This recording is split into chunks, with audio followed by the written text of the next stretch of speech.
Selamat sore dan salam sejahtera untuk kita semua.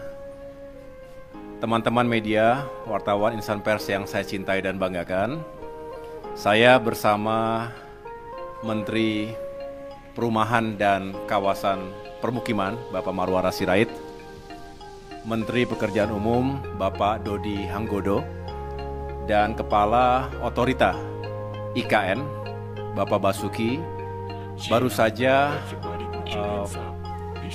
menjalankan sebuah rapat terbatas bersama Bapak Presiden Prabowo Subianto, hadir pula Mensesnek dan Seskap, yang tadi kita membicarakan tentang berbagai proyek infrastruktur di Indonesia, khususnya terkait dengan pembangunan atau kelanjutan pembangunan di IKN.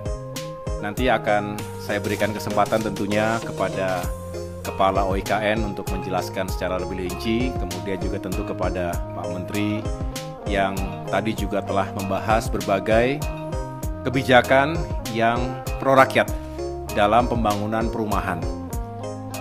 Kementerian PU juga tentunya menjadi bagian penting dari kelanjutan pembangunan IKN. Perlu diketahui bahwa sesuai arahan dari Bapak Presiden Prabowo Subianto, pembangunan IKN ini akan kita lanjutkan, tentu mengikuti timeline dan tahapan-tahapan yang telah ditetapkan sebelumnya. Sebagai penjelasan kepada masyarakat luas, tahap pertama yaitu tahun 2022 hingga 2024 juga telah menghadirkan berbagai progres. Ada berbagai infrastruktur yang juga telah selesai 100%, tetapi ada juga yang masih ongoing, masih berlanjut. Dan memang kita fokus pada pembangunan kawasan inti pusat pemerintahan. Di sini nanti kita berharap di tahap kedua 2025 hingga 2029, dan tadi Bapak Presiden Prabowo Subianto sudah menyampaikan dan menegaskan bahwa sudah di-approve anggaran untuk kelanjutan pembangunan IKN itu 48,8 triliun rupiah untuk 5 tahun ke depan. Tentu sekali lagi nanti akan dibagi dalam tahapan-tahapan yang harus dikawal dengan ketat. Yang jelas, anggaran tersebut dipersiapkan, dialokasikan agar kami, khususnya OIKN, bisa menyelesaikan proyek pembangunan fasilitas atau gedung-gedung yang digunakan untuk parlemen, untuk legislatif, dan juga untuk yudikatif. Tentu dari rancang awal yang sudah dimiliki, kita akan lakukan review kembali, ada penyesuaian di sana-sini secara teknis, dan pada saatnya nanti kita sudah bisa melanjutkan pembangunan dan mudah-mudahan bisa mencapai sasaran dan target yang telah ditetapkan.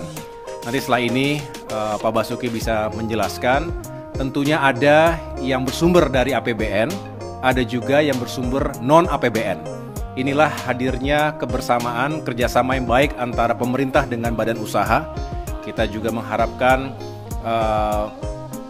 dunia swasta, pihak swasta ini bisa berkontribusi secara positif dan tentunya terintegrasi dengan baik. Tugas kami, tugas saya sebagai Menko di bidang infrastruktur dan pembangunan kewilayahan, ingin meyakinkan agar segala sesuatunya terintegrasi dengan baik.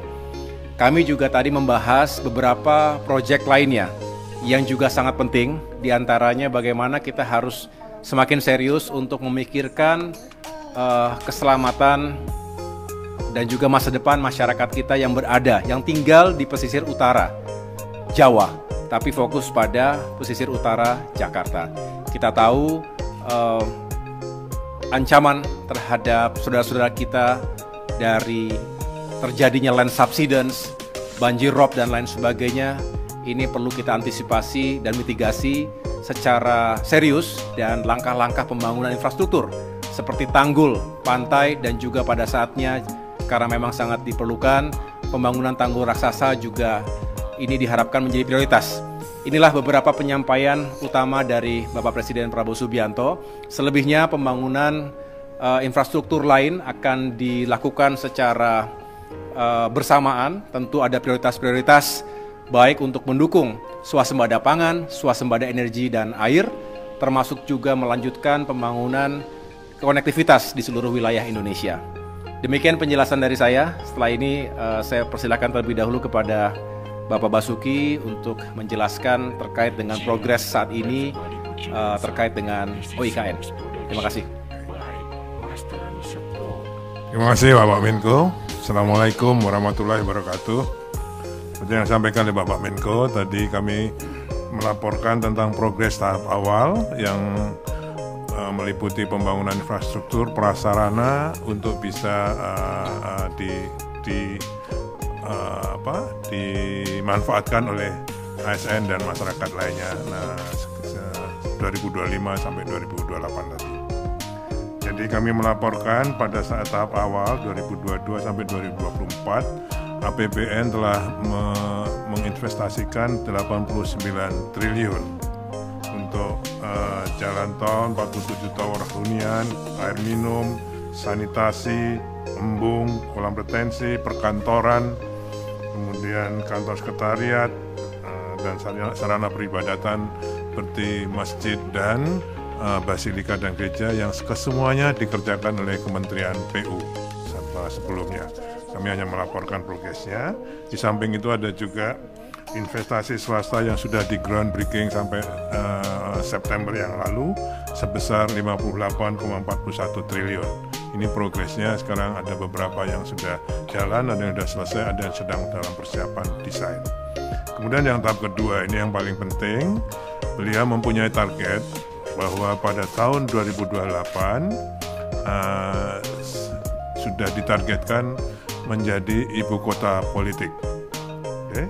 Sehingga kami ditugasi untuk menyelesaikan ekosistem yudikatif, jadi kantor-kantor dan huniannya, juga ekosistem legislatif, jadi kantor-kantor dan huniannya.